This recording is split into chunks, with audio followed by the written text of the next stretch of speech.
إن العلم حاجة كل إنسان. الحمد لله وكفى وسلام على عباده الذين اصطفى. أما بعد، يا إخواني، إني أريد أن ألقي أمامكم في هذه الحفلة كلمة حول موضوع العلم، وأرجو منكم الاستماع بكل شوق ورغبة.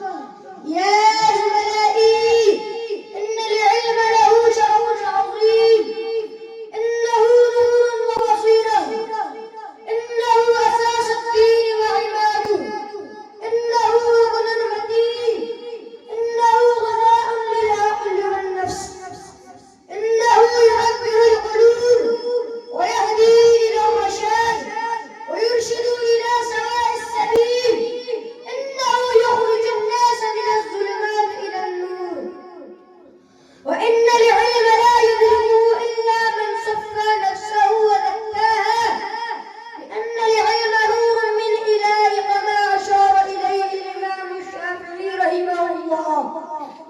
شكوت إلى ربيع ذي حفظي فأوصاني إلى ترك المعاصي، فإن العلم نور من إلهي، ونور الله لا يعطى لعاصي.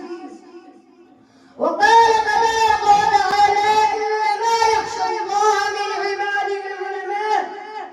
فيا إخواني، أكدوا عزمكم وارفعوا هممكم للحصول على العلم، واتركوا القص والبطالة، لأنه لا يعطيك بعده حتى تؤتيه كلك. وزينوا نفوسكم بالعلم الإلهي والنور الرباني لتكون لكم السعادة السرمدية. وآخر دعوانا أن الحمد لله رب العالمين. جزاكم الله ما شاء الله.